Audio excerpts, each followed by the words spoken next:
Baik, selamat pagi semua. Perkuliahan akan segera dimulai, jadi tolong dinyalakan kameranya.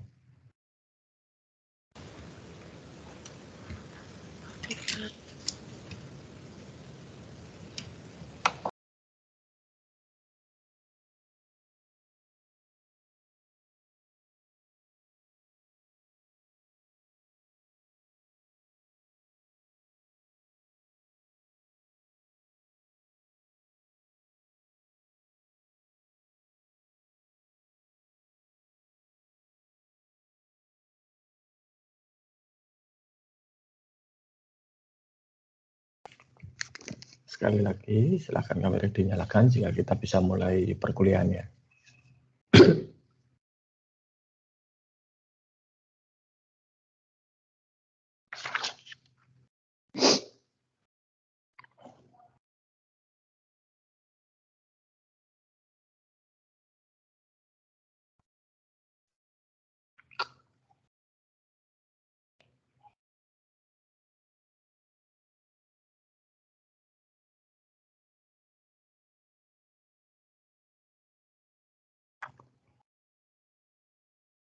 Oke, terima kasih.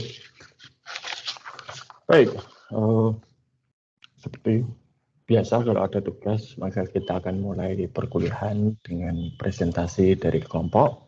Dan seperti biasa juga 5 menit ya. Silakan bersiap-siap untuk tiap kelompok ya.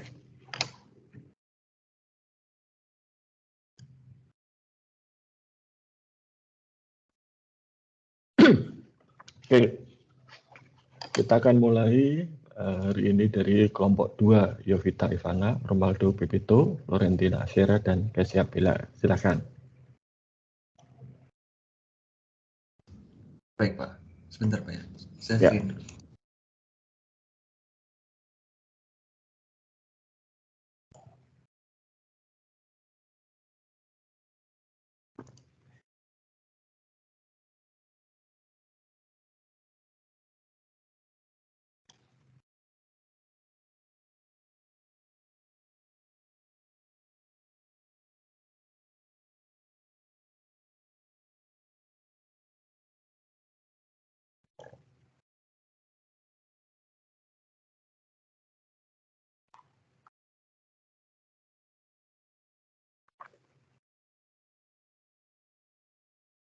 Apakah sudah kelihatan Pak? Ya, sudah. Baik, saya mulai. Selamat pagi Pak Samiaji dan teman-teman sekalian. Kali ini saya akan mempresentasikan estimasi biaya pada kelompok 2. Mohon maaf Pak, kelompok kami salah upload di situs kuliah. Ternyata yang saya upload belum ditambah biaya gaji. Oke. Ya. Langsung saya mulai. Biaya gaji pada kelompok kami ada jabatan pertama ada project manager, yaitu biayanya 7,5, gajinya 1 bulan, jika 4 bulan jadi 30 juta. Dan business development manager 7 juta. Untuk apa itu business development manager? Untuk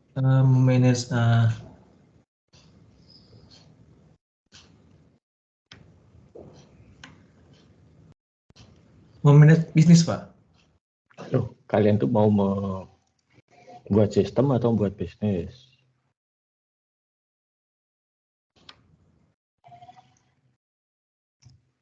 Sistem, bukan membuat bisnis, toh? Iya Pak. Nah, jadi untuk apa itu business development manager? Mohon maaf, Dan Pak. masa 4 bulan?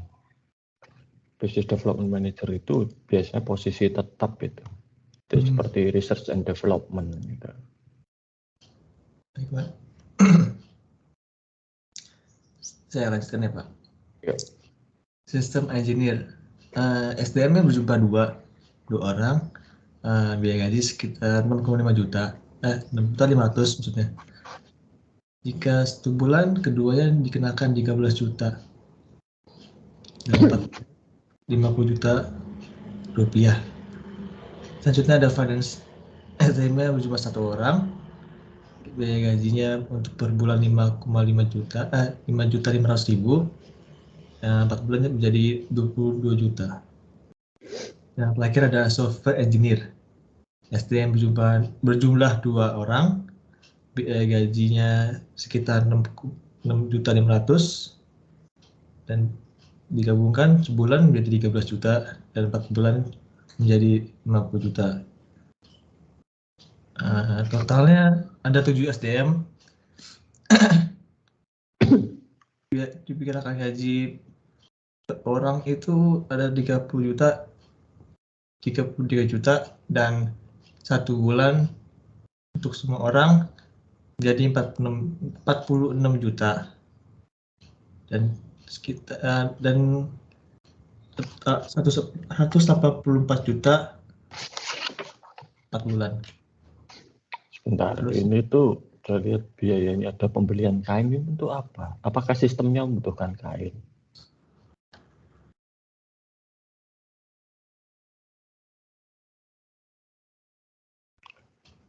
Itu pertama. Kedua, bedanya sistem engineer dan software engineer apa?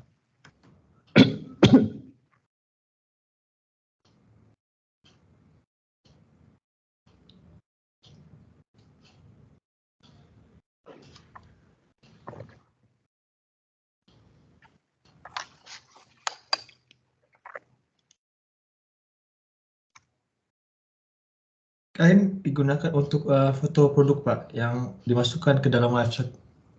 Itu sistem engineer.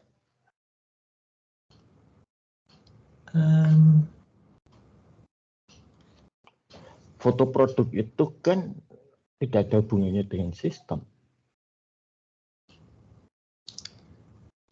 Baik, Gitu? Pak. Lalu ini bedanya sistem engineer dan software engineer apa? Lalu kenapa ada finance segala macam?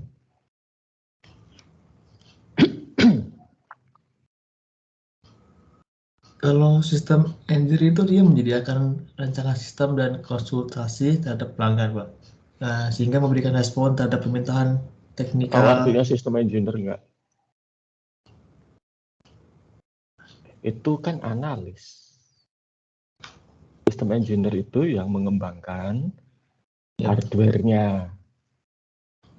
Jadi kalau misalnya Google itu butuh data center, maka sistem engineer itu yang membuatkan desain data center dan lain sebagainya. Kalau konsultasi data itu fungsinya sistem analis. Malah nggak ada sistem analisnya. Baik, Pak. Dan ini 184 juta. Wah, gila ini. Dulu argumen kalian kan lebih baik kalau membuat sendiri, tapi kalau 140 juta saya mending beli. Di Tokopedia, Bukalapak, Blibli itu pakai yang premium, yang berbayar, nggak sampai segini. Ya. Oke, cukup kelompok 2. Berikutnya adalah kelompok 8. Karida Briliana, Feni Isabel, Angga Sofiandi, dan Brian Simon. Terima kasih, Pak.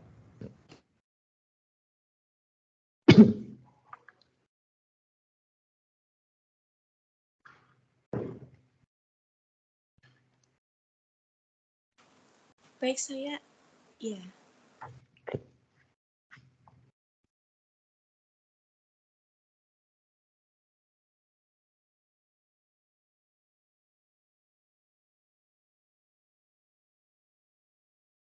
Baik, selamat pagi Pak Samyaji. Saya dari kelompok 8 akan mempresentasikan hasil dari pekerjaan kelompok kami. Jadi yang pertama itu ada biaya gaji dengan total sebesar Rp69.500.000. Dalam biaya gaji itu terdapat biaya gaji tim project sebesar 24 juta per orang, kemudian gaji tim IT sebesar 15 juta per orang, biaya customer service sebesar 9.200.000 per orang, kemudian ada biaya cleaning service sebesar 6.800.000 per orang, kemudian ada gaji tim desain sebesar 10.500.000 per orang, upah lembur sebesar 2 juta, dan biaya komisi sebesar 2 juta. Ya, jumlah gaji dan upah ini disesuaikan dengan UMR Yogyakarta.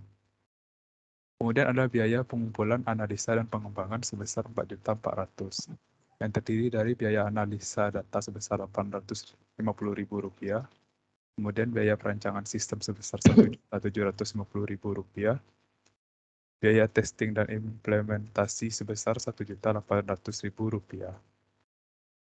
Kemudian ada biaya bahan dan alat pengembangan sebesar Rp20.936.000 yang terdiri dari biaya peralatan atau hardware sejumlah Rp18 juta. Kemudian ada biaya peralatan atau software yang terdiri dari biaya instalasi sistem sebesar Rp3 juta.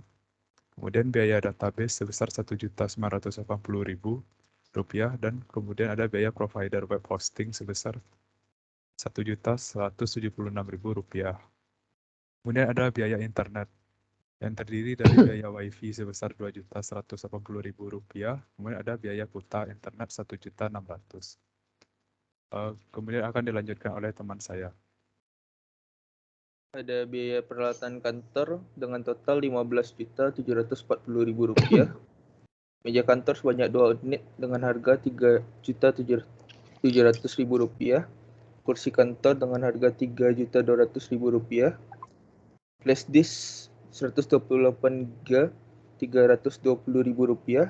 Eksternal hard disk Rp1.600.000. AC Rp4.200.000. Printer Rp1.702.020. Proyektor Rp500.000. Telepon kantor Rp500.000. Mesin fotokopi Rp13.000.000. Biaya perlengkapan kantor dengan total Rp2.130.000. Bentar. Ini Coba. peralatan itu kalian beli semua untuk sistemnya ini.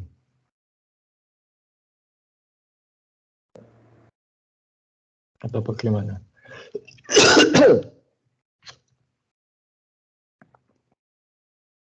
Biayanya terlalu besar menurut saya untuk pengembangan sistem. Artinya kalau memang butuh peralatan seperti itu dengan kalian bekerja mengembangkan sistem hanya 4 bulan, kan ya nggak perlu beli toh. Sewa bisa, pinjam boleh, gitu ya. Jadinya mahal sekali kalau seperti ini. Nanti BEP-nya mau berapa lama?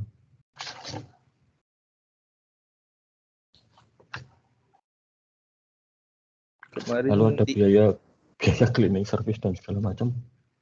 Nah, pengembangan sistem kok ada cleaning service. Ya, itu untuk internal kalian sih nggak apa-apa. Tapi ini kan ditujukan kepada klien, toh. Nanti untuk biaya ini. Nah, kalau ada seperti itu, klien mesti bertanya-tanya, ngapain saya bayari perusahaan ini kalian untuk beli berbagai macam peralatan kantor. Oh, butuhnya hanya sistem. Kenapa harus beli meja? Gitu loh. Mesin fotokopi beli juga. Waduh. Sekarang siapa sih masih pakai fotokopi? Kemarin asumsinya karena itu kantor baru, Pak. Jadi dikiranya perlu ya beli. Makanya ini kan untuk pengembangan sistem, bukan untuk pembukaan kantor. Ya kan?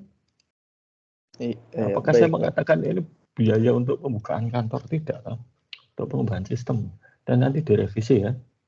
Baik, Pak. Oke, berikutnya adalah kelompok 9 dari si Astrid, Febriani Binari, dan Yohanes Jovantris.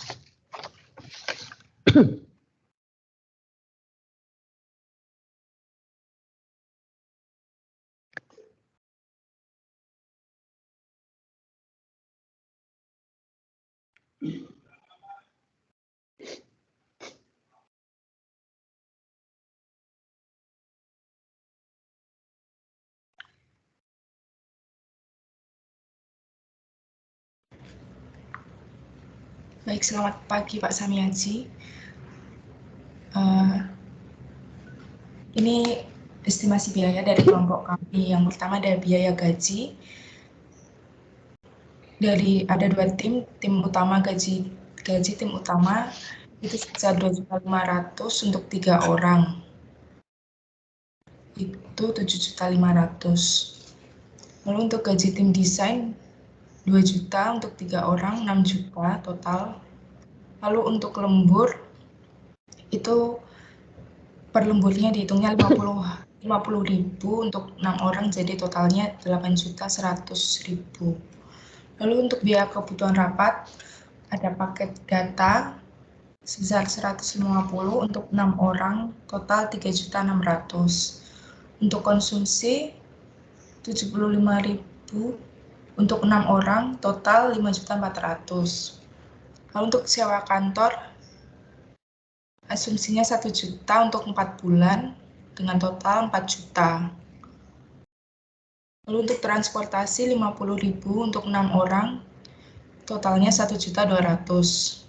Lalu untuk akomodasi ada 1 juta untuk 6 orang, total 24 juta. Lalu untuk biaya pengembangan ada komputer set 3.200.000 untuk 6 orang, dengan total 19 juta. Lalu untuk instalasi sistem 1.850.000 dan database 1.500.000. Lalu untuk biaya lain-lain ada wifi 400.000 dengan 4 bulan, totalnya 1.600.000. Lalu untuk listrik 600.000 4 bulan itu 2.400.000 dan biaya maintenance 1.250.000. Jadi totalnya 87.600.000 rupiah, Pak. Baik. Nah, ini lebih masuk akal ya. Meskipun nanti untuk komputer setnya itu untuk developer atau untuk apa? Iya, Pak. Agak terlalu tinggi menurut saya itu ya. Karena kan ini hanya untuk aplikasi kan, tapi kecuali kalau itu nanti diserahkan kepada pemilik lah, itu lain. Ya kliennya itu lain lagi ceritanya. Oke. Nah, ini tadi ada beberapa yang sudah menyinggung ya. Saya akan membahas sedikit mengenai lembur. Lembur itu lemburnya itu sehari berapa jam itu? Kita asumsinya 1,5 jam, Pak. Oke. Baik. Jadi lembur itu ada aturannya. Sorry. Kalau saya tidak salah ingat, lembur itu maksimal dalam sehari hanya boleh 4 jam. Ya, jadi kalau 1,5 masih masuk gitu ya. Kemudian totalnya itu di dalam seminggu itu sebulan. Sebentar. Saya cari dulu.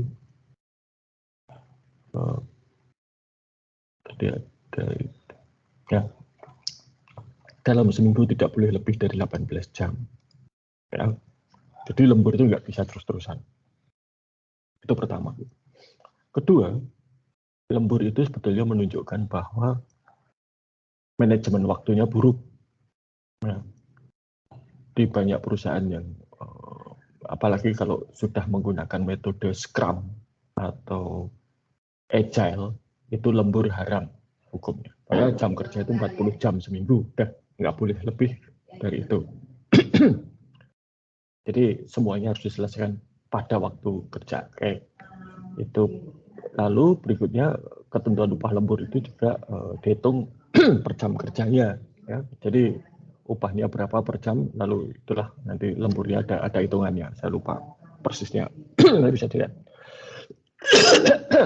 Lalu nanti di hari lemburnya itu juga tidak semuanya bisa dihitung sebagai lembur. Ya, tidak salah ingat. Itu 1 jam pertama itu nggak boleh dihitung karena itu adalah istilahnya itu pengabdian atau kesetiaan pada perusahaan atau apa itu. Baru nanti jam kedua dan sampai jam kelima itu boleh dihitung. Nah, yang 1 jam pertama itu boleh diberi yang namanya extra fooding, itu makanan gitu ya. Jadi dapat makan malam misalnya, ada sisanya seperti itu. Nah, nanti tolong itu dicermati ya. Karena ini biayanya lumayan signifikan 8 juta, sedang tadi komputer itu 19 juta. Saya yakin kan mestinya kalau developer sudah punya komputer ya, tinggal itu dihitung dianggap nyewa gitu loh. Ya, per jamnya berapa atau per harinya berapa. Oke. Terima kasih kelompok 9. Berikutnya adalah kelompok 5.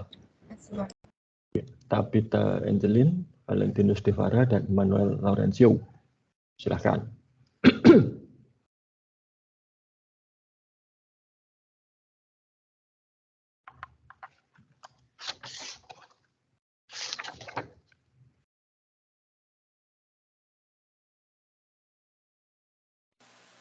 Selamat pagi, Pak.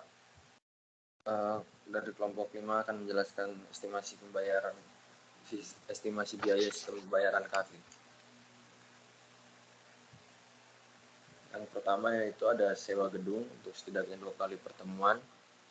Nah, itu sudah include dengan speaker, proyektor, dan presentasi, estimasinya sekitar 2 juta rupiah. Lalu ada konsumsi sebesar 750, biaya transport 50.000 per orang, ada 6 orang jadi 300.000 rupiah. Sebenarnya transport ini dan transport tim proyek ini bedanya apa ini?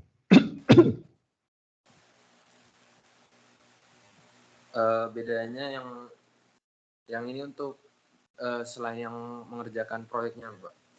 Yang mana yang mengerjakan proyek itu yang mana? Yang 6 atau yang 5? Itu yang 5, Pak. Oh, yang 6 ini siapa?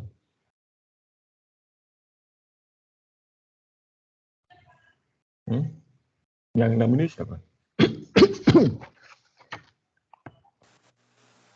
Bentar, Pak, bentar. Yang 6 itu developer, Pak. Maaf. Developer dengan tim proyek. Ya. Oke. Selanjutnya ada alat tulis 1 paket sebesar Rp150.000, tinta printer sebesar Rp400.000. Jadi totalnya ada di sini project initiating ada total 3.850.000. Next.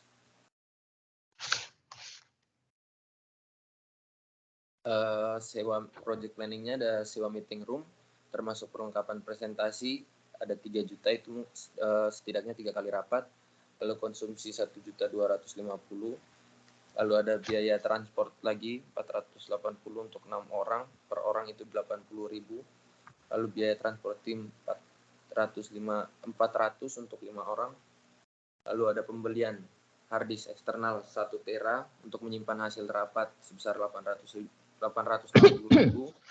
Lalu flash disk untuk kopi masing-masing orang, per orang itu 60.000, jadi totalnya 360.000. Lalu kuota developer sebesar 100.000 per orang, jadi ada 6 orang jadi 600.000. Lalu kuota tim project sebesar 500.000. Alat tulis 1 paket itu 150.000 dan tinta printer 400.000. Totalnya ada 7.990.000. Selanjutnya akan dijelaskan oleh teman saya.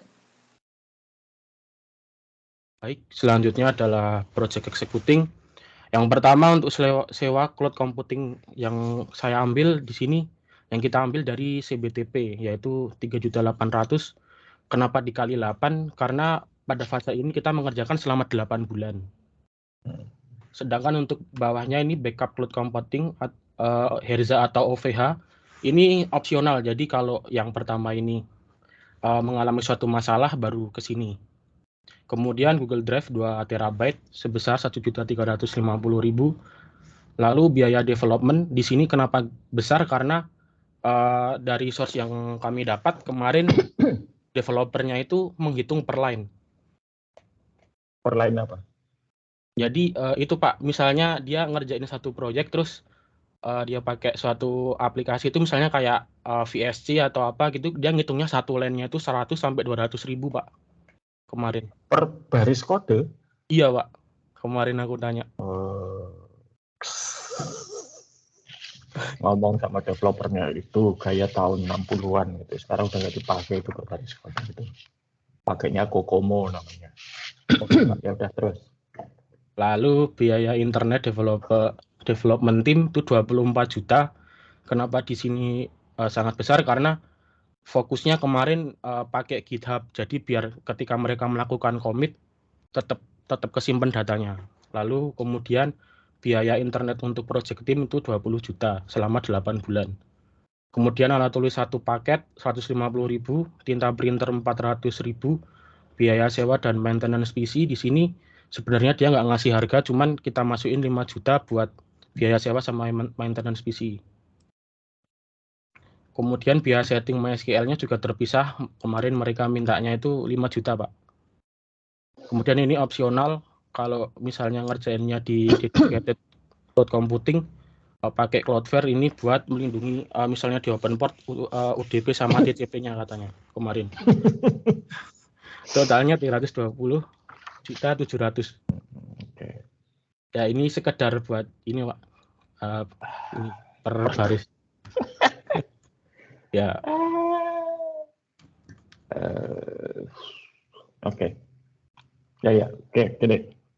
Saya melihat kalian tanya kepada developer beneran itu baik ya, tapi mereka itu cenderung punya kebiasaan itu melebih-lebihkan. Pertama, ya, kalau sudah pakai Google Drive 2 Tera, ngapain harus beli hard disk eksternal dan flash disk? Itu satu.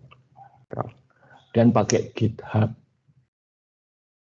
Nah, mereka itu berapa orang kalau pakai GitHub? GitHub itu baru cocok dipakai kalau developernya itu sebanyak, misalnya seperti developing Microsoft Windows yang ratusan orang tersebar di berbagai negara. GitHub oke. Ya. GitHub itu bayar soalnya. Kalau cuman kecil 6 orang ya pakai Git saja. Jadi GitHub itu ibaratnya apa ya? GitHub itu produk komersial, tapi software aslinya itu namanya Git, dan Git itu gratis, gitu loh. Ya, itu diinstal di Google Drive, di Google Cloud ya bisa. Lalu pakai Cloudflare segala macam. Ngapain Cloudflare? Kalau memang akan cloud, gitu ya. Semua perusahaan cloud itu sudah punya sistem perlindungan. Ya. Cloudflare itu utamanya adalah content delivery network satu. Jadi dia untuk replikasi website dan aplikasi berbasis web. Dua, dia melindungi terhadap serangan. Utamanya adalah denial of service attack. Kalau TCP dan UDP itu setting network gitu. Kalau sampai diserang ya goblok aja yang nyerang, yang ngeset. Google, Microsoft, Amazon itu sudah punya perlindungan anti denial of service attack. Jadi nggak perlu pakai Cloudflare segala macam. Nah, justru ini ya tujuan saya Anda tahu ini semua itu nanti kalau Anda menjadi manajer atau pemilik usaha, jangan mau dikibuli oleh orang-orang seperti itu tadi. Oke, terima kasih kelompok 5. Berikutnya kelompok 3. Devon Dias, Eleonora Audi, Dionysius Ciesa, dan Fulgensius Angger. Silakan. Baik Pak, kami izin share screen terlebih dahulu. Ya.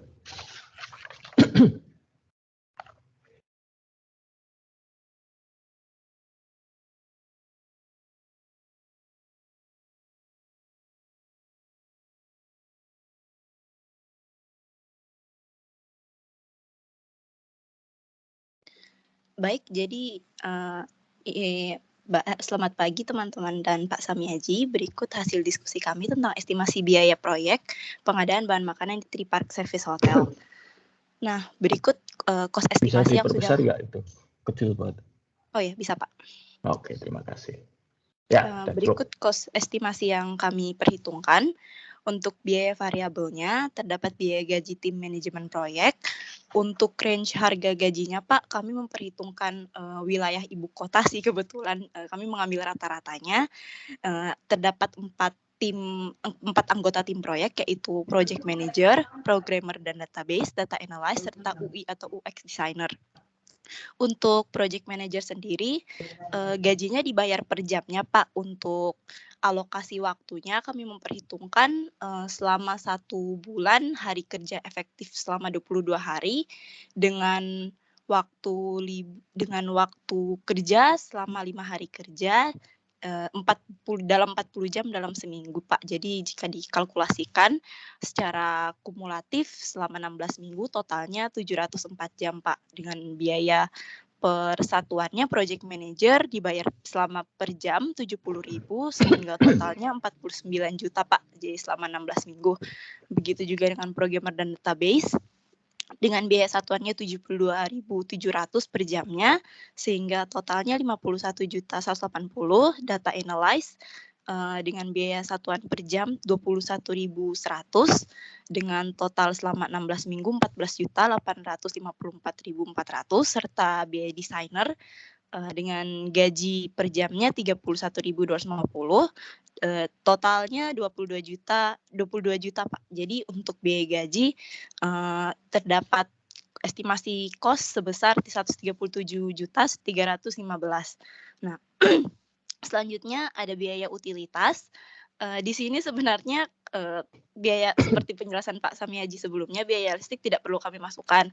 Jadi untuk itu mungkin nanti akan kami revisi ke depannya.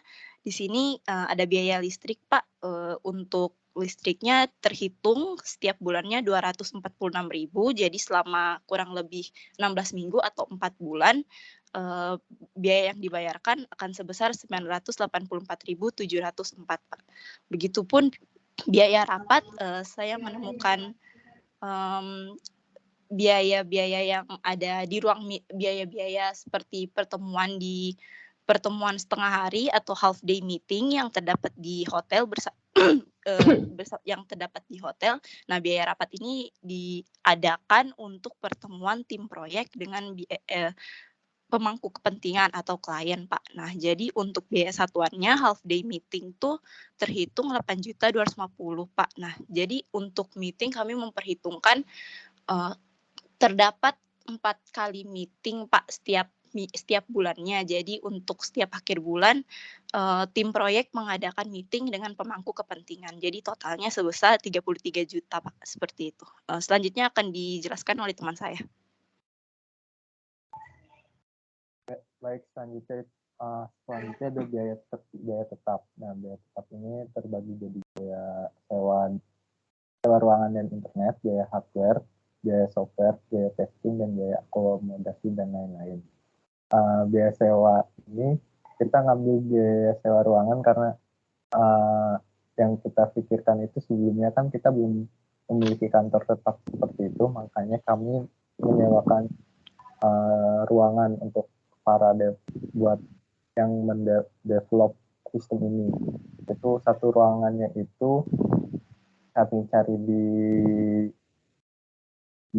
di salah satu, kalau nggak salah BS di apa gitu loh Pak.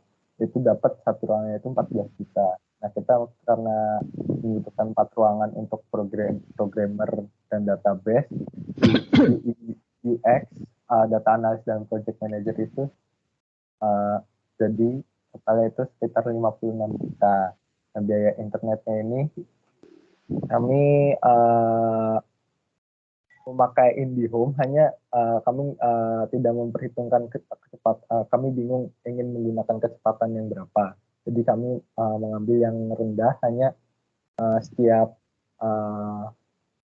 developernya dapat satu gitu loh Pak. Jadi itu 350 dikaliin 4, maka sebulannya itu habis sekitar 1.400.000. Lalu untuk biaya hardware-nya kami menggunakan pertama cloud server, karena kami pikir kalau kita menggunakan kita beli server gitu seperti kayak membutuhkan ruangan lagi segala macamnya, makanya kami kayak memilih cloud server aja. Itu kami unitnya 4 dan harganya itu 370.000 dan biaya sebulannya sekitar 1.480.000. Maaf Pak, ini maksudnya 4 ini 4 selama 4 bulan 370.000. Itu habis 1.480.000. Dan komputer dan device ini kemarin kita mikir kayak sepertinya kayak mereka butuh komputer aja gitu loh. Jadi kita yang nyediain, hanya nanti setelah develop membuat sistemnya kelar, ntar komputernya kita bisa pakai lagi untuk kegiatan lainnya. Nah, itu kami cari harganya sekitar 6,2 jutaan, dan kita karena di sini ada 4 orang, jadi kita beli 4 juga, itu harganya sekitar 24.800. Dan biaya software itu seperti software license itu sekitar 17.56.584 dan software development itu sekitar 50 jutaan Pak. Jadi total untuk biaya software sendiri 67.056.584 dan biaya testing ini kita ambil dari 10% dari total biaya hardware dan softwarenya. Jadi didapat 9.333.658.000 dan biaya akomodasi dan lain-lain itu seperti biaya transport dan akomodasi untuk istilahnya biaya transport untuk para developer gitu Pak. Itu sekitar ini hitungannya itu 88 hari itu sekitar 100.000. Maka biaya yang biaya selama 8 hari itu 8.800.000 dan di sini juga kita memberikan biaya konsumsi sebesar 50.000 per orangnya, 50.000 dan itu untuk 88 hari itu sekitar 1.400.000 dan ini ya ada biaya tak terduga itu didapat dari 10% dari biaya rapat dan biaya akomodasi. Maka jumlahnya 4.620.000 dan total dari biaya akomodasi dan lain-lain sekitar 17.820.000. Total estimasi proyek kita itu sekitar 350.194.146 gitu Pak.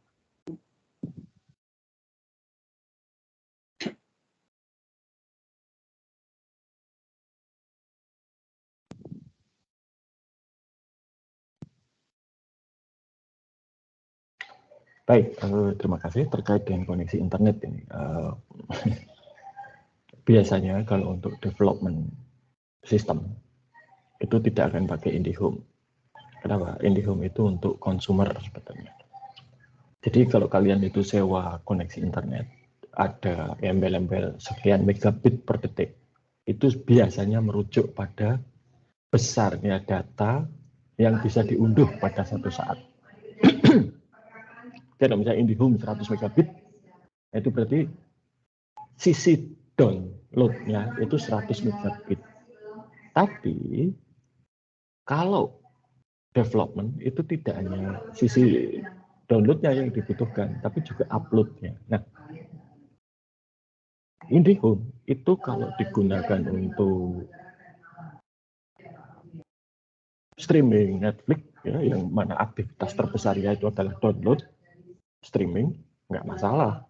Ya. Maka IndiHome itu memang dirancang untuk seperti itu.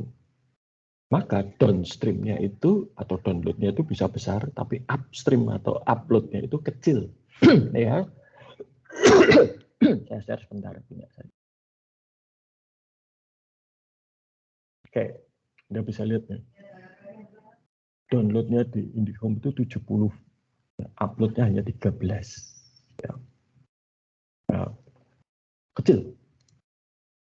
Kemarin teman saya kebetulan pada waktu Delta itu sedang merajalela, dia seorang developer Gameloft dari Vietnam yang kebetulan sedang pulang kampung di Jogja gitu ya. Dia pakai IndiHome di rumah dan dia sudah pakai yang paling kencang. Dia nggak bisa bekerja dengan lancar, ya. Karena dia butuh upload yang lebih besar. Sekali upload itu juga bisa 50. Ya, padahal yang tersedia hanya 20-an. Maka kebanyakan kalau perusahaan besar seperti Atmajaya itu sewanya yang namanya bandwidth yang simetris. Kalau IndiHome itu bandwidthnya asimetris, antara download dengan uploadnya tidak seimbang. Sorry. Nah, kalau simetris itu upload dan downloadnya mirip. Pendekatan 100 ya mungkin dengan satunya 90 gitu ya. Nah, ini sehingga ya kalau pakai IndiHome kurang tepat gitu ya.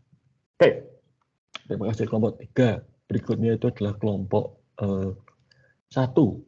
Rinda Ivana, Cecilia Ines, Inosensia Tirsa, dan Ratih Skarsari. Silakan. Baik Pak, izin ya. Ya.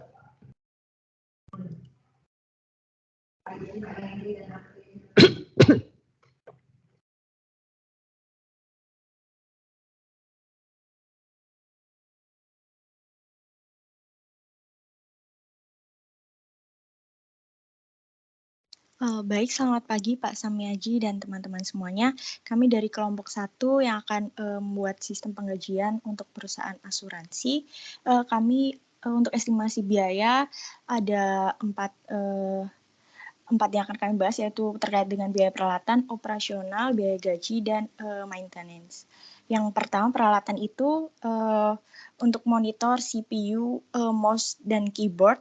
Untuk yang 4 bulan ini, kami awalnya mau membeli, tapi setelah ini kami akan merevisi untuk menyewa saja untuk terkait 3 alat ini. Lalu untuk printer, itu totalnya 2 unit 6.200.000, lalu untuk alat tulis totalnya 300.000, dan ada flash disk dengan total 200.000. Kemudian untuk biaya operasional ini juga ada beberapa yang kami revisi terkait dengan biaya listrik nanti.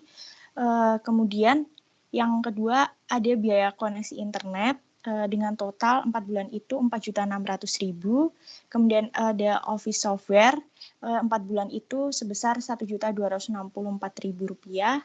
Kemudian desain software selama 4 bulan diestimasikan sebesar Rp4.200.000. Kemudian biaya pelaksanaan rapat sebesar 18 juta ribu totalnya. Kemudian biaya sewa kantor selama 4 bulan itu diestimasikan sebesar 14 juta rupiah. Kemudian untuk biaya akomodasi selama 4 bulan kami mengestimasikan anggaran sebesar 4 juta rupiah. Kemudian untuk biaya transportasi selama 4 bulan kami mengestimasikan 6 juta rupiah. Nah, kemudian untuk perlengkapan kertas kami mengestimasikan untuk membeli 6 rim dengan total keseluruhannya itu nanti Rp390.000. Kemudian untuk tinta printer dengan 2 set itu dengan total Rp280.000. Kemudian akan dilanjutkan oleh teman saya. Baik, untuk bidang gaji, yaitu yang pertama Project Management Leader, per 4 bulan itu totalnya 32 juta. Yang kedua IT Departemen, per 4 bulan totalnya 84 juta. Yang ketiga yaitu Graphic Design and Developer, per 4 bulan totalnya 48 juta. Dan yang keempat yaitu Finance Department, per 4 bulannya itu totalnya 44 juta. Lalu yang kelima yaitu Maintenance Department, per 4 bulannya totalnya 72 juta. Dan yang terakhir yaitu HRD, totalnya per 4 bulan 22 juta. Lalu lanjut di maintenance, yaitu yang perawatan atau pemeliharaan sistem per 4 bulan totalnya 22 juta. Hardware maintenance totalnya 16.800.000. Dan yang ketiga software maintenance totalnya 14.280.000, Pak. Sekian dari kami, terima kasih.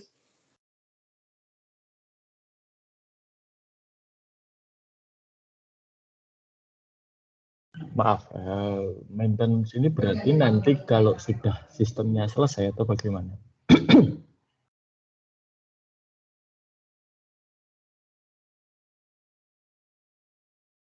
Iya Pak, mungkin nanti ada apa yang bisa diperbaiki gitu Pak. Oke. Ya, ini satu yang apa dari tadi saya tidak melihat dimunculkan gitu ya oleh tim ya, kelompok yang lain. Bukan hal yang salah loh ya. Saya agak kaget saja tiba-tiba ini muncul. Tapi ini hal yang bagus. Dalam artian begini.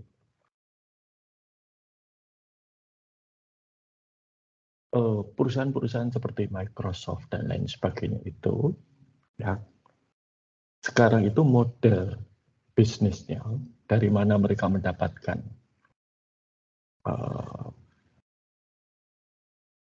apa istilahnya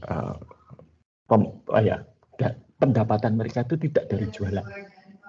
Ya, coba lihat ketika Microsoft itu meluncurkan Windows 10 beberapa tahun yang lalu barusan tahun lalu Windows 11 ya.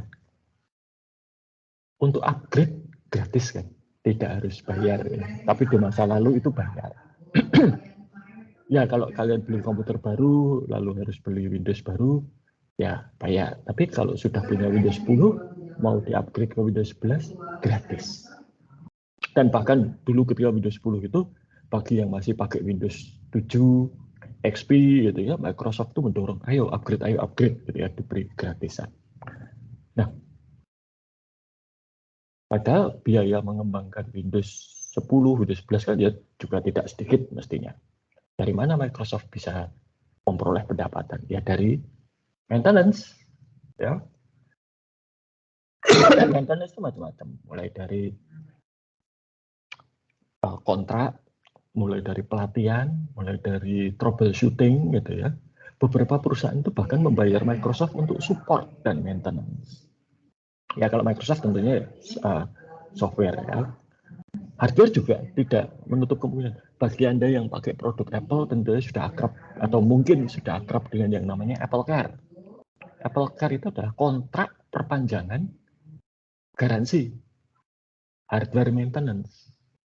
Jadi kalau ada apa-apa selama masa, kalau beli produk baru itu kan biasanya ada garansi 1 tahun. Nah ini dengan garansi tambahan ini ekstra, ini bisa tambah 1 tahun lagi.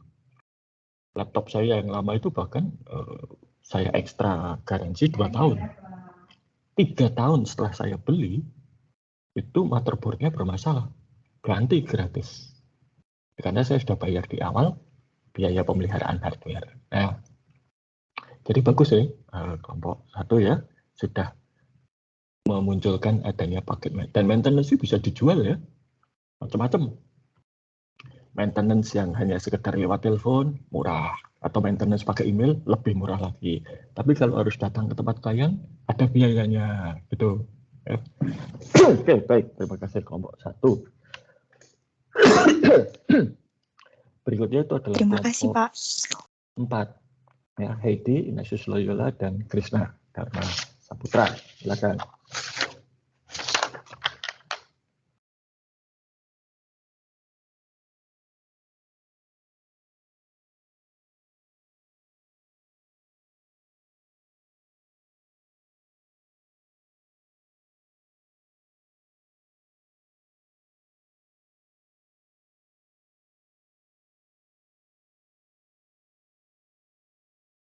Ya, selamat pagi Pak Sameji dan teman-teman.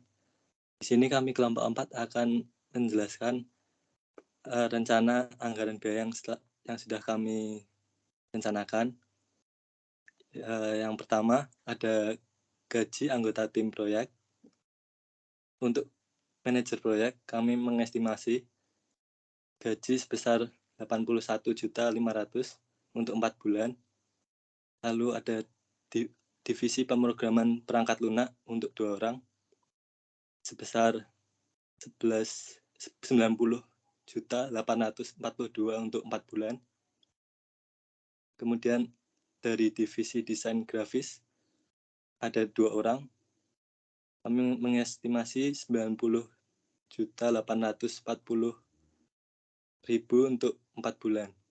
Kemudian ada gaji sekretaris. Kami mengestimasi 24 juta untuk 4 bulan. Kemudian untuk kebutuhan komunikasi, kami memerlukan sewa tempat rapat. Terdiri dari biaya sewa tempatnya sendiri. Itu untuk total rapat ada 15,5 jam. Kemudian biaya per jamnya 150.000 dan totalnya 2.325.000. Kemudian ada biaya konsumsi untuk 11 orang karena peserta rapat terdiri dari anggota tim proyek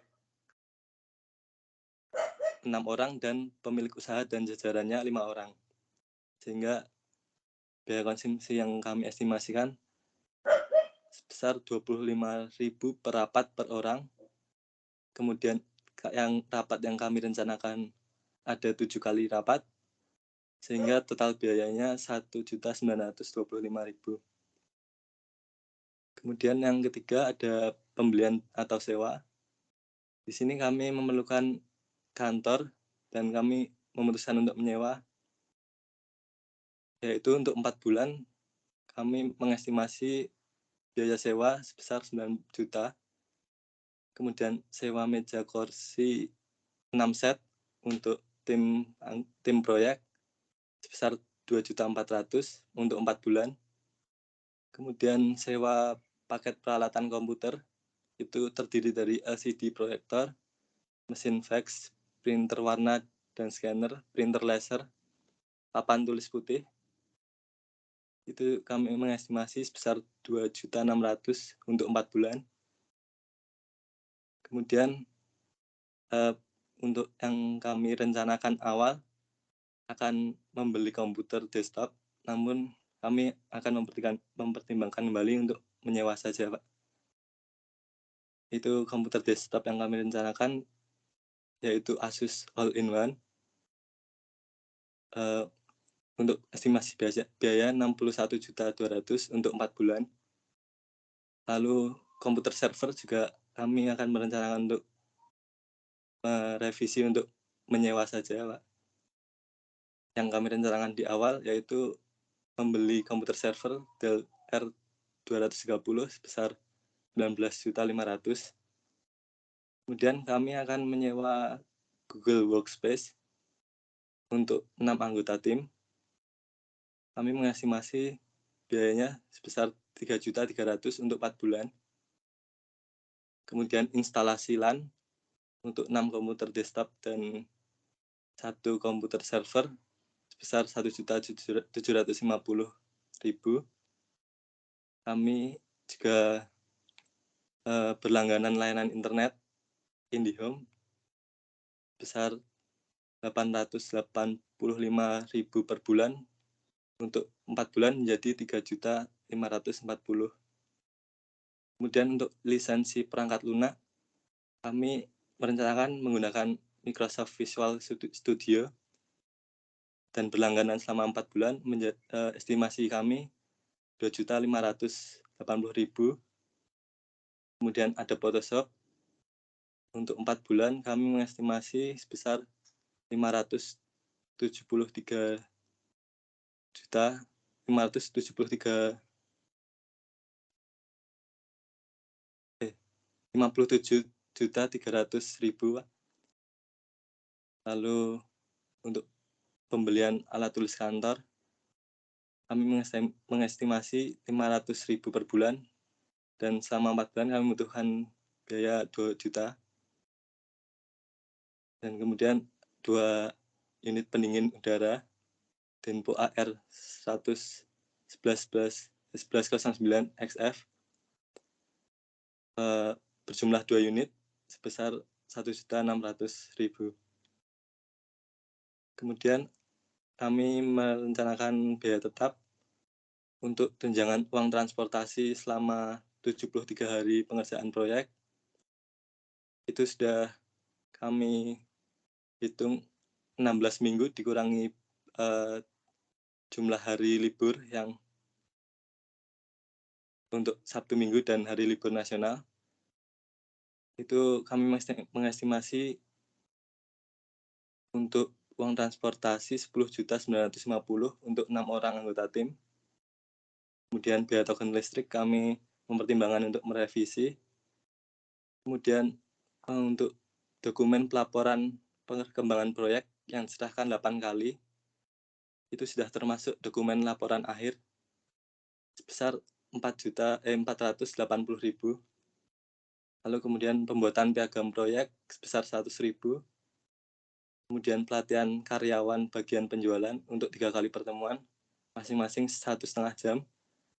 Kami mengestimasi sebesar 100.000 per pertemuan, sehingga untuk totalnya 300.000.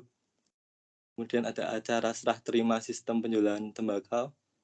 Kami membutuhkan biaya banner dan dekorasi sebesar 750.000 dan makan prasmanan sebesar 1 juta rupiah.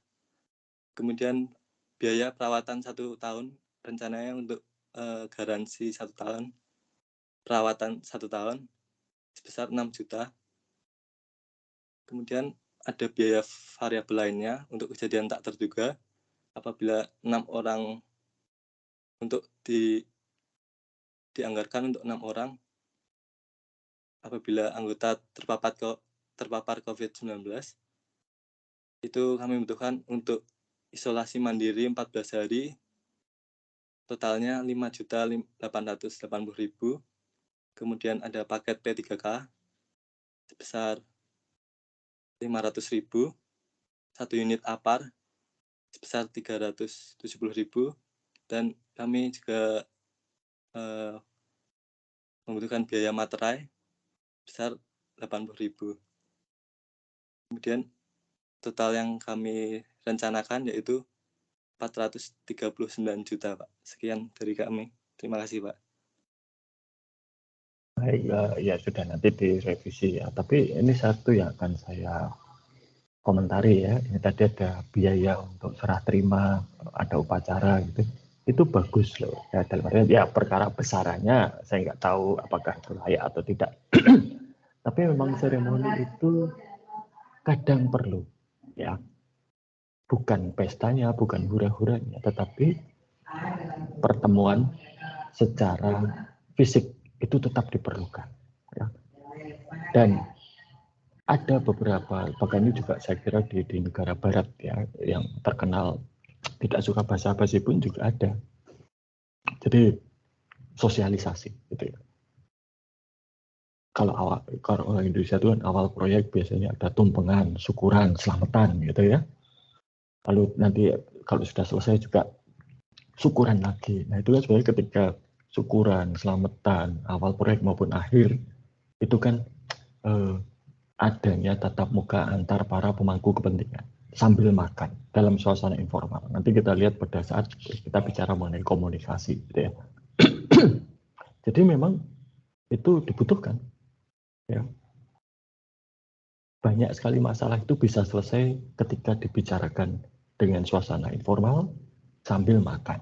Sebab kalau perut sudah terisi, kenyang, enak gitu ya, itu emosi menjadi lebih stabil. Ya, kebutuhan dasar ini ya, bukan, dan ini bukan apa-apa. Lalu kalau tatap muka bicara langsung itu sering sekali hal-hal yang perlu diklarifikasi, hal-hal yang perlu diperjelas itu bisa diselesaikan saat itu juga tanpa emosi gitu ya. Jadi baik tadi. Oke, terima kasih kelompok 4. Berikutnya adalah kelompok 7. Amelia Oktaviana, Putri Lestari, Janitra Pangestu, dan Ruth Ratna. Silakan.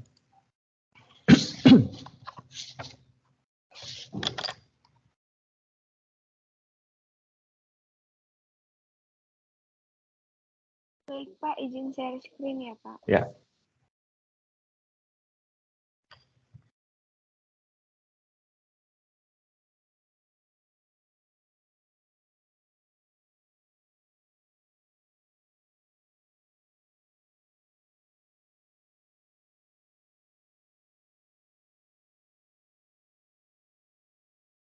Baik.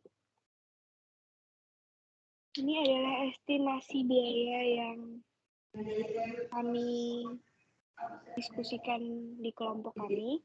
Pak, sebelumnya mohon maaf ya Pak jika saya berisik, soalnya di tempat saya sedang ada renovasi. Oke, nggak masalah. Yang pertama itu ada sumber daya manusia. Nah, pada sumber daya manusia ini ada 4 sumber daya, yaitu ada 6 sumber daya yang kami pakai, yaitu yang pertama ada project manager sebanyak 1 orang dengan gaji per bulannya sebesar 10 juta rupiah. Yang kedua ada programmer sebanyak 2 orang dengan gaji per orangnya selama 1 bulan yaitu 6 juta rupiah dengan total 12 juta rupiah per bulan. Yang ketiga ada UI atau UX designer sebanyak 2 orang dengan gaji per orangnya yaitu sebesar 7 juta rupiah per bulan dan totalnya yaitu 14 juta rupiah. Dan yang keempat ada analisis sistem 1 orang dengan gaji 5.500.000 rupiah. Maka total biaya yang dikeluarkan untuk sumber daya manusia ini adalah sebesar 41.500.000 rupiah.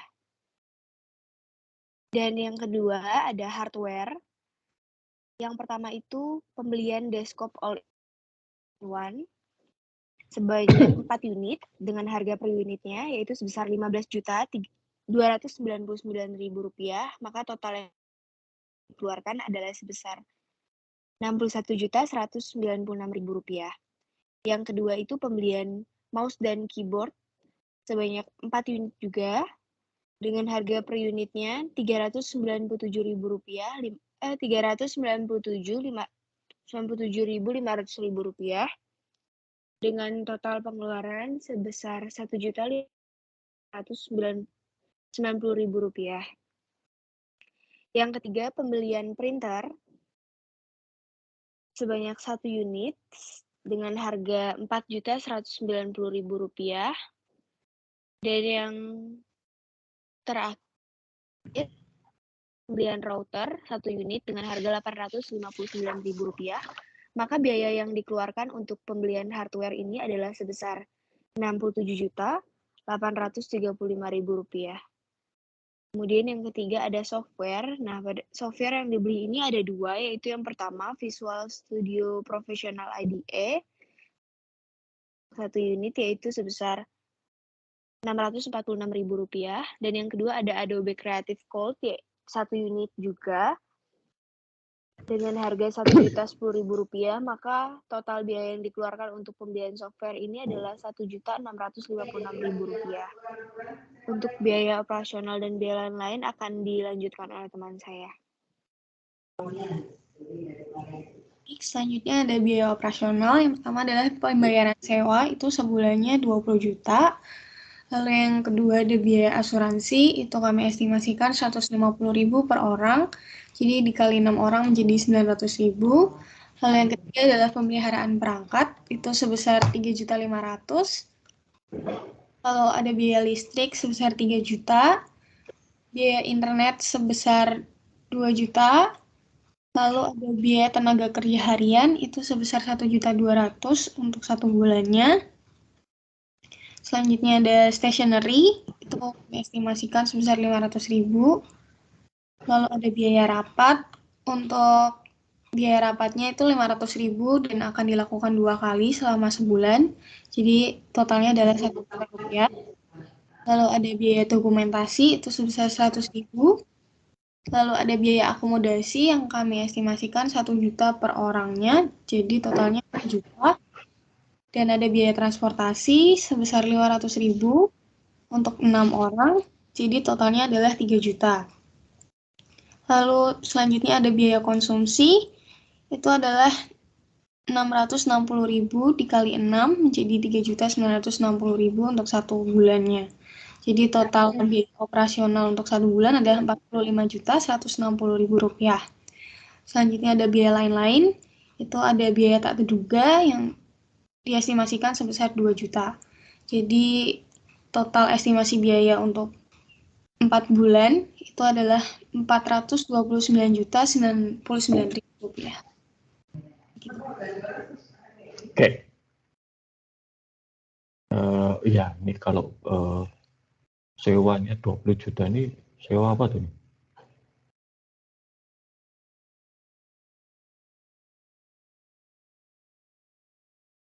Kelompok 7. Itu sewa gedung, Pak. Sewa ruko gitu, Pak. Oke, ya harus jelas ya sewa apa ya. Nanti ternyata sewa pesawat kan repot ya. Ya dan tadi Pak, kenapa? Ya. sama mau revisi yang itu tadi, yang Visual Studio-nya itu harusnya 2 unit, Pak. Sama Adobe Creative-nya juga 2 unit. Soalnya kan tadi buat programmernya 2, sama buat UI UX-nya juga 2 gitu, Pak. Nah ini sebenarnya ya oke lah kalau itu keputusan dari desain ya. Jadi apakah itu memang harus Visual Studio atau Creative Cloud? Tapi ya sudahlah kalau itu memang ya nggak apa-apa. Nah ini hardware-nya ini desktop all-in-one itu bukannya sudah include mouse dan keyboard biasanya ya. Itu satu paket biasanya. Jadi mungkin nanti perlu dipertimbangkan itu. Lalu ya kenapa harus beli, itu pertanyaan yang sama dengan yang lain gitu kan.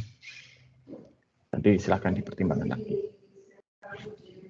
Oke, terima kasih kelompok 7. Yang terakhir untuk hari ini itu adalah kelompok 6, yaitu Vanessa Gabriela, Anton, dan Margarita Suma. Silahkan.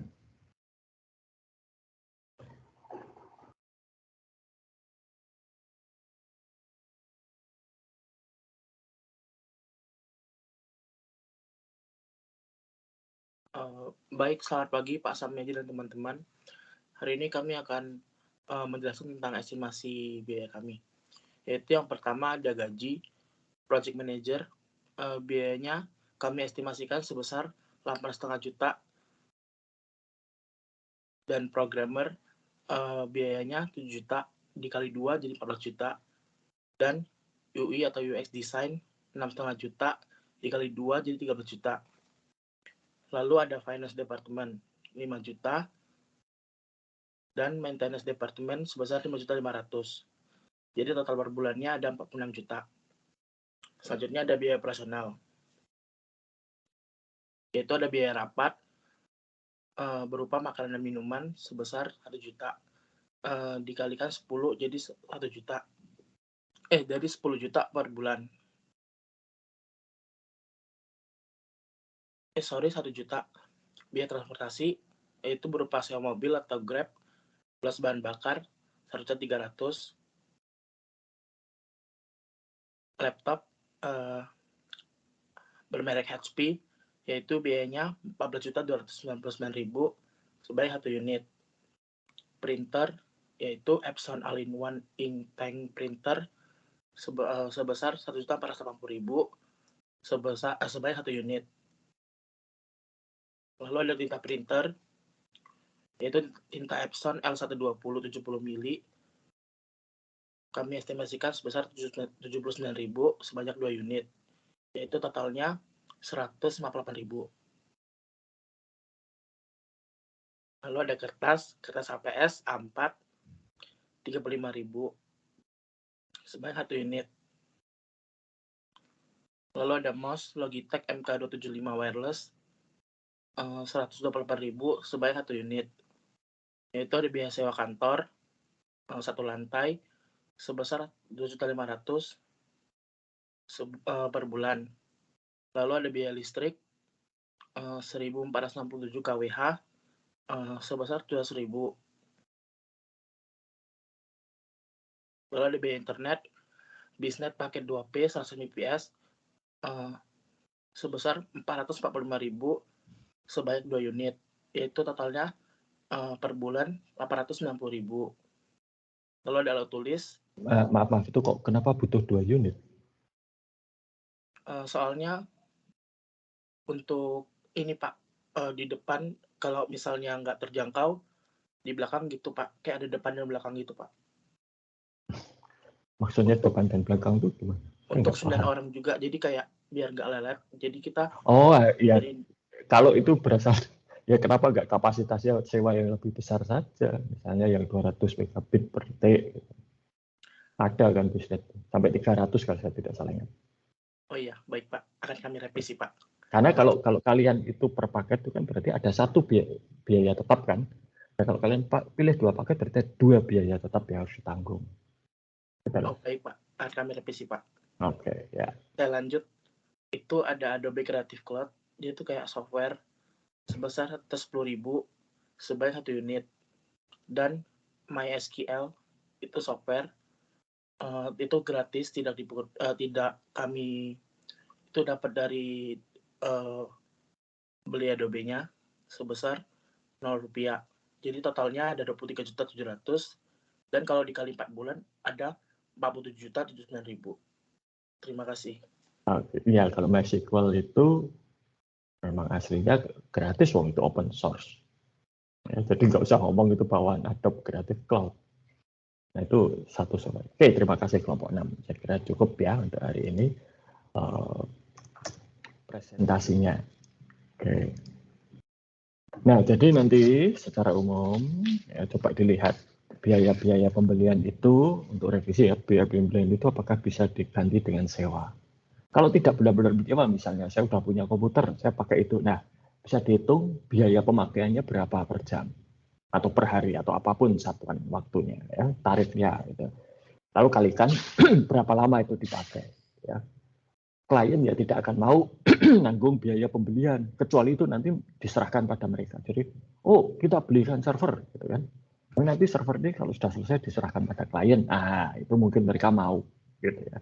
Tapi kalau sudah beli servernya untuk developer ya mana mau kliennya ya. menambah kekayaan developer seperti itu. Oke, baik. Nah, hari ini kita akan bicara mengenai requirement atau kebutuhan sistem. Ya. Nah, nanti akan ada dua, tapi sekarang kita share dulu. Saya share. Oke, apakah sudah terlihat? Sudah, Pak. Baik, terima kasih. Jadi, menentukan kebutuhan sistem. Jadi, kebutuhan sistem itu apa? Kebutuhan sistem itu adalah nanti sistemnya itu akan seperti apa? Fungsinya apa? Nah, jadi, requirement itu kebutuhan ya. Itu ada dua sebetulnya nanti. Yang satu fungsional, itu menjelaskan fungsi-fungsi apa yang harus ada di dalam sistem. Sistemnya harus bisa mencetak laporan bulanan, itu fungsi. Sistemnya harus bisa menerima pembayaran dengan kartu kredit, itu fungsi. Sistem harus bisa diakses, sistem harus bisa memilih metode pengiriman, nah itu fungsi. Lalu ada kebutuhan atau requirement ya non-functional, tidak berhubungan dengan fungsi sistem. Misalnya, sistemnya harus bisa menyelesaikan transaksi dalam 3 detik. Nah, itu kan bukan fungsi, tapi kinerja. Sistemnya harus aman. Aman dalam artian hanya user yang berhak yang bisa mengakses. Itu kebutuhan, tapi bukan berdasarkan fungsi. Oke, nah kita akan pada tugas Anda nanti itu fungsinya, Anda akan fokus pada kebutuhan yang fungsional saja. Oke, nah, ada dua fase di sini, yaitu menentukan kebutuhan sistemnya itu apa. Yang kedua itu strukturisasi kebutuhan, termasuk sama seperti dulu ketika menilai usulan proyek, di sini menilai kebutuhan atau fitur apa atau fungsionalitas apa yang sebaiknya diikutkan, yang sebaiknya ditunda, maupun yang sebaiknya tidak usah diikutkan. Ya, karena keterbatasan anggaran, waktu, dan sumber daya lainnya. Oke, jadi kita sudah beranjak dari perencanaan sekarang masuk ke tahapan analisis. Jadi kita harus tahu betul yang dibutuhkan itu apa. Ya. Jangan sampai apa yang dibuat atau dikembangkan tidak sesuai kebutuhan, pasti akan ditolak oleh pengguna. Ya, saya tidak butuh itu. Ya. Oke. Nah, ini anekdot yang sering terjadi dan selalu saya tampilkan setiap kali kita bicara mengenai analisis sistem maupun requirement. Ya. Jadi kebutuhan itu kebutuhan siapa tahu? Kebutuhan para pengguna atau customer. Ya. Nah, ini cara mereka untuk menceritakan ini loh yang saya butuhkan, satu ayunan dengan 3 papan. Oke. Lalu project manajernya menangkapnya seperti ini. Ada ayunan ya dengan papan, tapi tidak digantung, talinya tidak tergantung pada cabang yang sama, tapi cabang yang berbeda. Sehingga papannya itu kena batang pohon. Desainernya lalu lihat, oh, waduh, ini gimana? Nggak bisa ngayun dong kalau seperti ini. Wah, udah, batang pohonnya dipotong, lalu cabang-cabangnya disangga.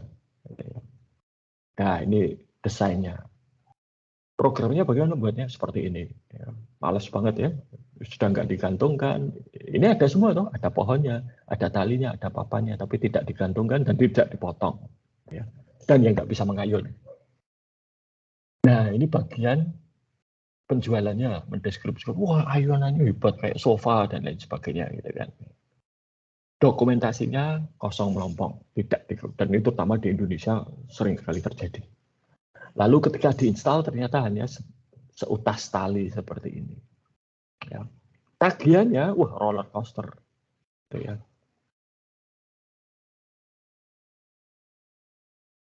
Dan kalau ada kesulitan, bagaimana supportnya? Ya kayak gini, hanya ala kadarnya. Nah, namun semua itu juga bukan salah sepenuhnya dari para pengembang. Kenapa? Anda lihat di sini, ini yang dideskripsikan oleh customer, pengguna. Tapi sesungguhnya yang mereka inginkan itu seperti ini. Atau yang mereka butuhkan itu ini. Jadi kebutuhannya ini, tapi ceritanya seperti ini. Maka tidak heran dan rentetan peristiwa berikutnya seperti ini. Karena dari awal, ini tahapan analisis, sudah salah menangkap. Dan salah menjelaskan. Dan ini sering terjadi.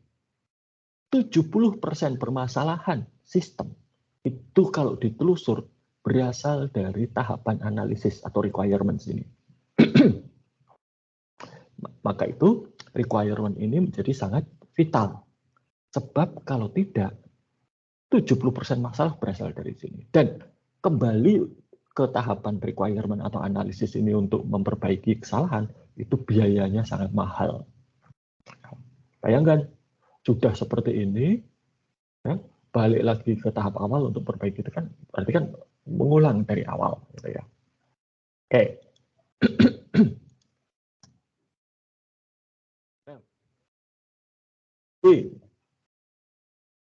Sistem analis ini yang harus menggali dari para pemangku kepentingan apa atau yang mereka butuhkan dari sistem tersebut.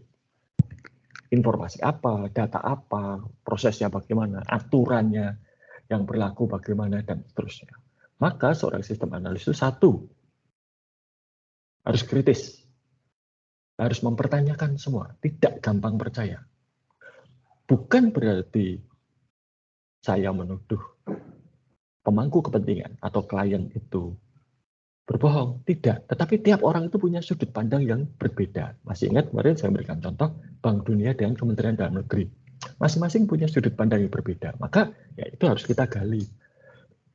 Harus kita lihat dan kita konsolidasikan supaya kelihatan jelas bedanya di mana. Ya. Mempertimbangkan semua hal untuk mencapai solusi terbaik. Jangan pernah mengasumsikan segala sesuatunya itu tidak mungkin. Anything is possible. Jadi jangan buru-buru, oh itu nggak mungkin, oh itu terlalu mahal, jangan. Ya, tampung dulu. Nah, nanti belakangan baru kita lihat mana yang bisa dan mana yang tidak. Dan harus detail. Ya. Serta berusaha untuk menemukan cara-cara baru. Ya, harus kreatif lah. Gitu ya. Nah, untuk itu kita harus paham konteks organisasi. Ya, pertama untuk melihat tujuan organisasi itu apa? Bisnis objektifnya apa? Saya dulu menghabiskan waktu 1 bulan penuh di PNPM Menteri Perdesaan. Ya, saya ketemu para tokoh-tokohnya, saya tanya bagaimana prosesnya, hanya untuk memahami apa itu PNPM Menteri Perdesaan. Kemudian tiap-tiap kalau Anda ingat minggu yang lalu saya sudah menyampaikan hasil survei ya, apa yang dibutuhkan oleh para pemangku kepentingan di dalam sistem itu didokumentasikan. Informasi apa yang dibutuhkan untuk menjalankan fungsi mereka. Ya. Datanya apa? Volumenya, ukuran, dan lain sebagainya. Lalu bagaimana data itu diubah menjadi informasi.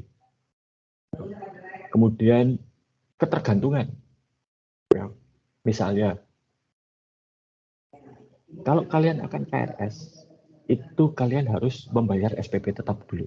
Nah, data SPP tetap ini dari mana? Data mahasiswa yang sudah membayar SPP tetap dari mana? Nah, itu harus ada dulu. Dan kalau ternyata itu di luar sistem, kita harus nunggu dari misalnya bank, ya berarti itu harus diurus. Gitu ya. Dan juga urutan-urutannya. Setelah ada data mahasiswa yang sudah membayar SPP tetap, lalu bagaimana? Lalu aturan dan kebijakannya, maupun juga peristiwa-peristiwa yang mempengaruhi data maupun kapan itu terjadi. Misalnya, ya peristiwa yang mempengaruhi jumlah pendaftar kelas itu adalah pengumuman nilai akhir semester sebelumnya, lulus atau tidak lulus. Kalau lulus, boleh ambil mata kuliah berikutnya. Kalau tidak lulus berarti harus ulang dan seterusnya. Nah, hasilnya apa dari requirement atau penentuan kebutuhan ini? Itu yang jelas adalah ya requirement. Nanti kan saya berikan contohnya. Ya, requirement itu seperti apa? Jadi daftar kebutuhannya apa saja. Dan di sini semua daftar harus dimasukkan. Nah, nanti baru kita tentukan dari sekian banyak daftar ini mana yang sebaiknya luncur KA sebaiknya diikutkan, mana yang ditunda, mana yang ditolak. Nah, seperti kemarin ketika Windows 11 itu diluncurkan, ada fitur Windows 11 itu bisa menjalankan aplikasi Android. Tapi ketika itu diluncurkan, itu belum ada. Kenapa? Yaitu nanti. Kebutuhan menjalankan Android itu bukan kebutuhan yang krusial, yang harus ada pada saat Windows 11 itu diluncurkan. Masih ada banyak yang lain yang lebih penting. Maka kemampuan untuk menjalankan aplikasi Android itu digeser. Ya, nanti kalau sudah update, misalnya sudah setahun atau bagaimana. Ya. Nah, bagaimana metode untuk mengumpulkan kebutuhan sistem? Satu, interview. Ya, ini tradisional, interview. Tanyai satu-satu. Dua, wawancara berkelompok atau focus group discussion. Tiga, melakukan observasi. Jadi ketika para pelaku atau para pemangku kepentingan atau para user ini bekerja, ya, itu diamati. Dan tentunya dokumentasi yang ada. Nah, ini bagaimana panduan membuat interview yang baik, gitu ya. Dan interview itu harus mendengarkan, tidak mengarahkan, tidak mengintimidasi, tidak membuat orang itu menjadi memilih atau menjawab sesuai kehendak kita. Apapun jawabannya itu harus diterima. Ya. Boleh mengajukan pertanyaan atau klarifikasi, tapi tidak boleh mengarahkan interview. Ya. Ini contoh interview guide. Ya. Nah ini, ya pertanyaannya harus netral, jangan mengarahkan. Bapak senang kan kerja di sini? Ah, itu mengarahkan. Ya. Bagaimana pendapat Bapak atau Ibu mengenai kebijakan manajemen yang menyusahkan? Ah, itu mengarahkan. Ya. Harus netral. Bapak sudah tahu ada kebijakan manajemen yang terbaru seperti ini. Oke, bagaimana pendapat Bapak? Nah, jadi netral. Ya. Lalu harus mendengarkan betul-betul, hati-hati apa yang disampaikan. Kalau perlu dibaca, direkam. Kita buat catatan, dan seterusnya. Lalu, ketika wawancara terhadap sistem, itu kan kadang-kadang mungkin pengguna atau yang kita wawancara itu ingin tahu, nanti sistemnya seperti apa sih? Nah, jangan pernah ngomong, oh nanti sistemnya akan seperti ini. Nah, Anda kan baru mau mencari tahu sistemnya itu seperti apa yang dibutuhkan. Jangan menjanjikan apapun.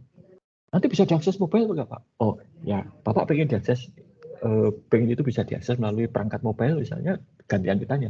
Kalau cuma, oh ya, ini kami catat, tapi tidak menjanjikan apapun. Gitu ya. Dan harus mencari perspektif yang berbeda. Lalu ini focus group discussion, ya. Jadi, misalnya ada satu masalah, semua dikumpulkan, yang relevan, gitu ya, lalu lempar masalah itu, silahkan didiskusikan. Mana yang kesepakatan yang dicapai. Ya, karena menurut melakukan observasi bisa langsung maupun tidak langsung, ya, bagaimana itu satu proses dilaksanakan dan lebih akurat. Hanya saja kalau orang itu tahu dia diamati, biasanya lalu dia mengubah perilakunya. Tapi ini hanya perilaku di awal-awal. Kalau mereka sudah sering diamati, ya jadi terbiasa. Gitu ya. Oke, lalu lihat prosedur tertulisnya, dokumentasinya. Dengan wawancara, dengan observasi, Anda akan mendapatkan informasi mengenai apa yang sesungguhnya terjadi. Tapi begitu melihat dokumentasi, Anda akan melihat apa yang seharusnya terjadi. Atau bisa juga observasi dan wawancara itu menunjukkan apa yang sesungguhnya dilakukan. Sedangkan dokumentasi itu menunjukkan apa yang seharusnya dilakukan. Nah, permasalahan sistem itu kadang terjadi karena apa? Apa yang seharusnya dilakukan dalam praktek tidak dilakukan. Nah, ini harus diteliti. Mengapa? Ya. Apakah ada masalah? Apakah prosedurnya keliru? Atau tidak dipahami? Atau apa? Sehingga sering sekali sebetulnya permasalahan sistem itu tidak selalu berakhir dengan dibuatnya sistem baru. Cukup, oh pelatihan saja. Ya, karena ternyata prosedur yang ada tidak dipahami. Tapi ternyata bisa juga, oh prosesnya keliru, tidak sesuai. Ya sudah, kita ganti. Gitu. Ya. Oke. prosedur, ya. Nah, ini contoh dokumentasi misalnya invoice gitu ya. Kita bisa lihat informasinya. Mengapa kok misalnya, oh sering keliru. Nah, kenapa kok sering keliru? Bisa dilihat di sini. Ya. Nah, kalau metode-metode yang baru yang tidak konvensional itu ada joint application development misalnya. Nih, ya. Ini para pesertanya. Ya. Nah, joint application development itu nanti bentuknya ya semacam retret. Jadi nanti para pemangku kepentingan itu dibawa ke satu tempat, mereka harus meninggalkan kantor yang lokasinya itu tidak jauh banget sampai harus nginep berhari, perjalanannya tidak terlalu panjang. Tapi juga tidak memungkinkan mereka kembali ke rumah atau ke kantor dalam satu hari. Ya. Kalau di Jakarta dulu biasanya kami yang di PNPM Mandiri Perdesaan itu tempat yang sesuai untuk seperti ini itu ada dua pilihan, di Bogor atau di Bandung. Sehingga harus nginep dan mereka terpisah dari pekerjaan sehingga tidak terganggu.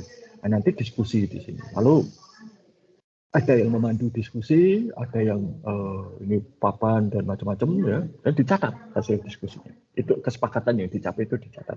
Ini join application. Nah, untuk mengatasi masalah tadi, user itu kesulitan mengungkapkan apa yang mereka butuhkan, maka dibuatlah prototyping. Contoh gitu ya.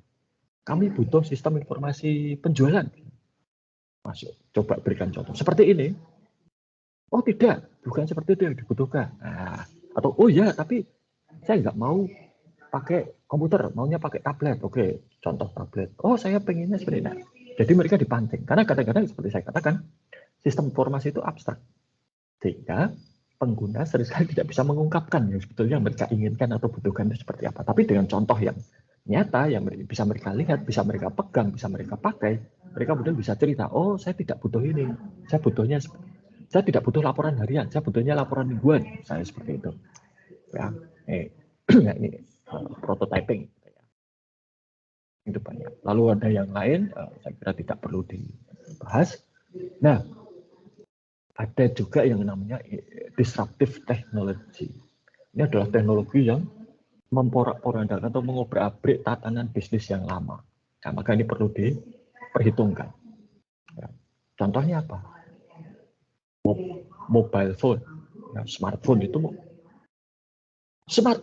itu memungkinkan layanan-layanan seperti Gojek, Grab, taksi online, ojek online itu dimungkinkan karena apa? Smartphone. Kalau nggak bisa.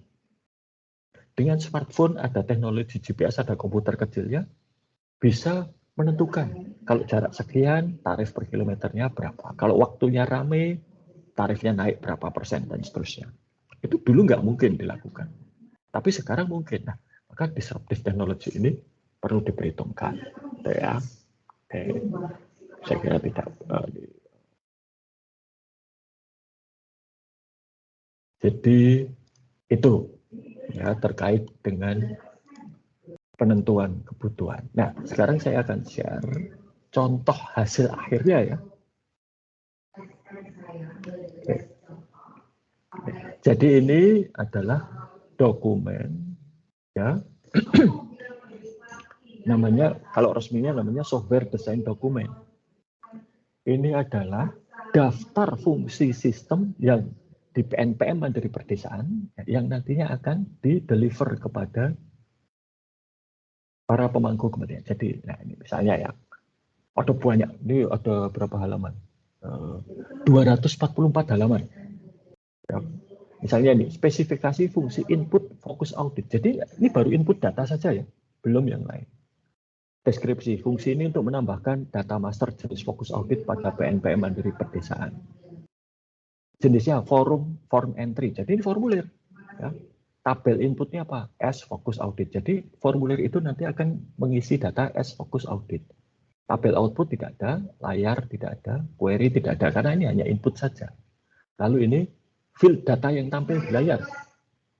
Jadi tabel fokus audit ini mungkin saja ada puluhan kolom, ya. Tapi yang dipakai hanya 3. Fokus audit code, fokus audit nama, dan fokus audit status. Ya. Nih, tipenya ini text field, ngetik, ini text field, ngetik lagi, ini drop down, jadi klik, ada pilihannya, ya, drop down itu yang seperti, seperti ini itu drop down ini. Nah, milih, ini drop down namanya. Nah, ini query tidak ada karena ini hanya input saja. Maka IO itu input atau output, input, formatnya apa? Text. Lalu ada default value-nya nggak ada. Default value 1, artinya begitu formulir ini dibuka, sudah kepilih 1. Ya. Dan nanti kalau mau diubah ya bisa diubah dengan drop down. Ini baru pada input data. Ya, dan ada masih ada ratusan yang lain. Ya. Maka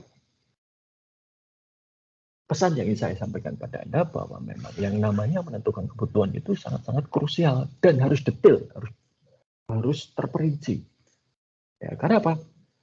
Desain itu tadi yang akan diserahkan pada programmer untuk dibuat. Ibaratnya kalau programmer itu adalah penjahit, maka requirement itu adalah desain bajunya.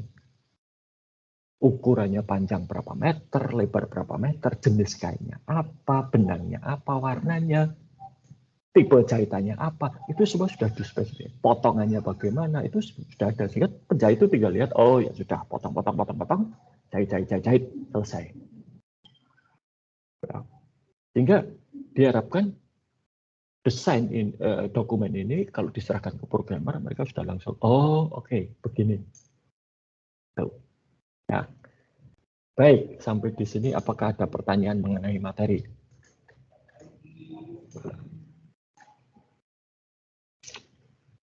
Oke, kalau belum ada, saya sudah meninggalkan tugas untuk Anda. Ini terkait dengan requirement fungsional.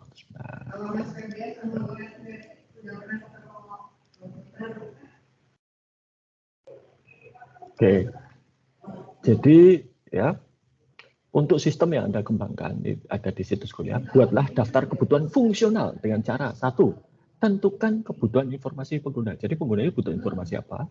Kemudian dari informasi pengguna itu menjadi kebutuhan fungsional.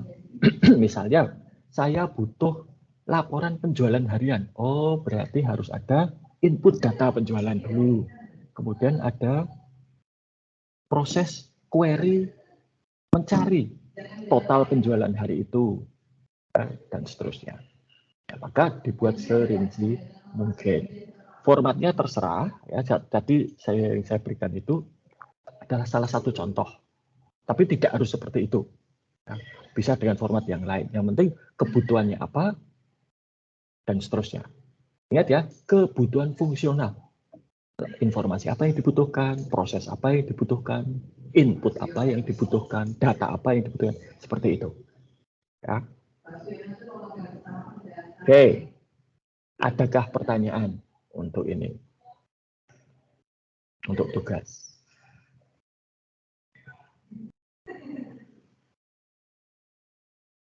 Ya sudah, kalau tidak ada, saya cukupkan sekian perkuliahan kita dan sampai jumpa pada pertemuan berikutnya. Selamat pagi.